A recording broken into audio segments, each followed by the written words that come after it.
नमस्कार दोस्तों, स्वागत है आपका ऑनलाइन स्टडी आरएस में। आज हम बिहारी लाल जी के जीवन परिचय एवं साहित्यिक परिचय के बारे में जानेंगे। बिहारी लाल जी रीति काल के प्रमुख कवि थे। इनका जन्म 1595 ईस्वी में हुआ था। जन्म स्थान ग्वालियर के निकट गोविंदपुर नामक गांव में हुआ था। पिता केशव दास जी थे। गुरु नरहरि दास जी। संप्रदाय निम्बारका संप्रदाय था। आश्रयदाता महाराज जयसिंह जी थे। मृत्यु 1663 ईस्वी में इनकी मृत्यु हो गई थी। रचनाएं, इनकी एकमात्र रचना है जिनके कारण इन्हें प्रसिद्धि मिली थी। वो रचना का नाम है बिहारी सतसई। इसमें 713 दोहे संकलित हैं। इनमें से 70 दोहे भक्ति काल के और 600 दोहे श्रृंगार रस से संबंधित हैं। बिहारी जी ने यद्यपि कोई लक्षण ग्रंथ नहीं लिखा था, फिर भी रीति शास्त्र की उन्हें अच्छी जानकारी थी, जिनका उपयोग अपनी सतसई में उन्होंने किया है। उनका एक उदाहरण देखिए। सतसैया के दोहे, जो नाविक के तीर देखन में छोटे लगे, बेंधे सकल शरीर। अर्थात सतसैया के जो दोहे हैं वो नाविक के तीर के समान हैं। वो इसमें कवि कहता है कि सतसैया के दोहे जो नाविक के तीर, सतसैया के जो दोहे हैं वो नाविक के तीर के समान हैं। देखन में छोटे लगे, बेंधे सकल शरीर। देखने में भले ही छोटे दिखाई देते हैं, लेकिन संपूर्ण शरीर को बेंध देते हैं। अर्थात ये छोटे छोटे दोहे मानव के हृदय पर गहरा प्रभाव छोड़ते हैं। आगे है भाव पक्ष। श्रृंगार वर्णन। बिहारी जी रीतिकाल के कवि थे, तो स्वाभाविक है इन्होंने श्रृंगार वर्णन भी किया होगा, क्योंकि उस समय श्रृंगार वर्णन और आश्रयदाताओं की प्रशंसा अधिक प्रचलित थी।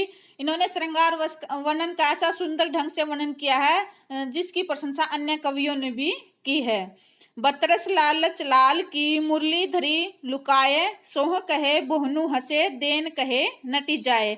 कई बार क्या होता है, ये जो दोहा है, बतरस लालच लाल की मुरली धरी लुकाए, सोह कहे बोहनु हंसे, देन कहे नटी जाए। ये दोहा कई बार पेपर में दे दिया जाता है और पूछ लिया जाता है कि ये दोहा किसका है, तो हमें याद रखना है ये श्रृंगार वर्णन से संबंधित है और बिहारी लाल जी का दोहा है। नेक्स्ट है विषयगत विविधता।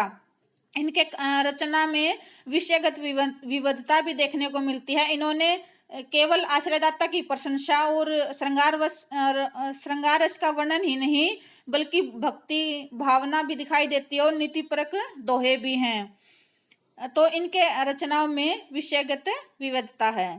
नेक्स्ट है भक्ति और नीतिपरक दोहे।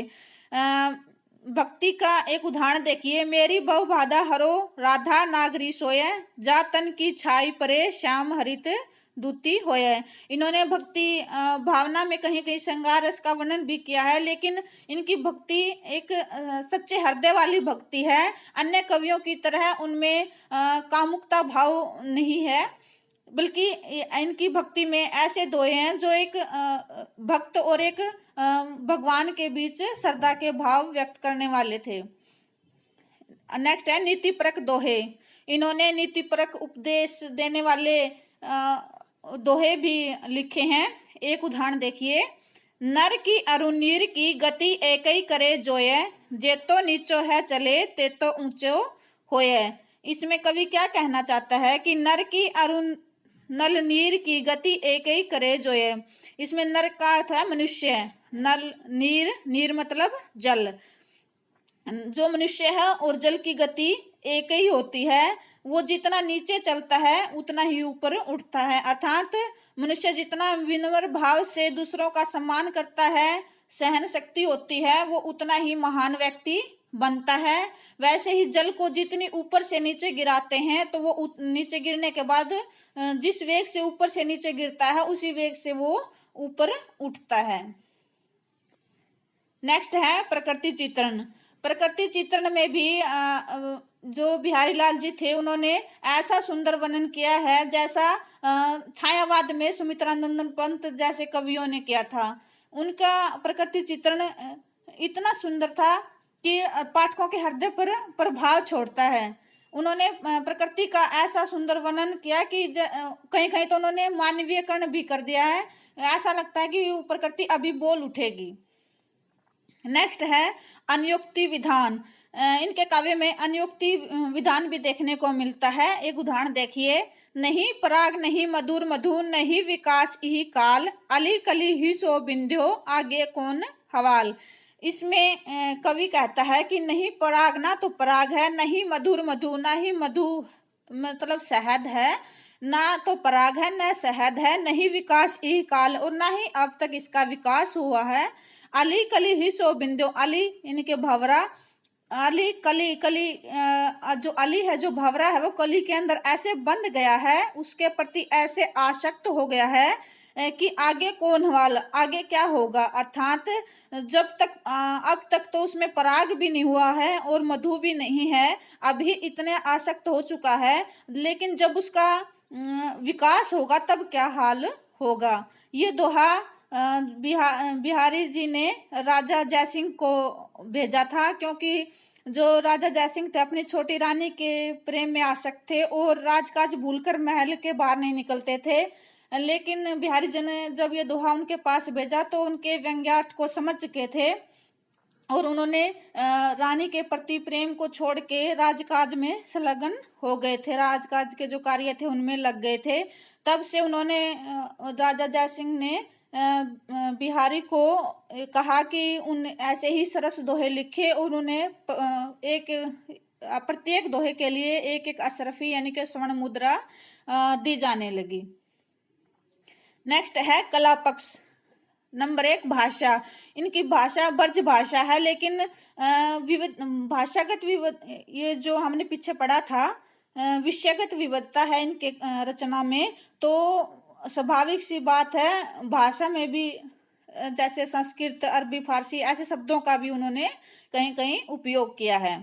वैसे इनकी भाषा ब्रज भाषा थी। छंद, इन्होंने दोहा छंद का प्रयोग किया है, लेकिन कहीं कहीं सोठा छंद भी दिखाई देता है।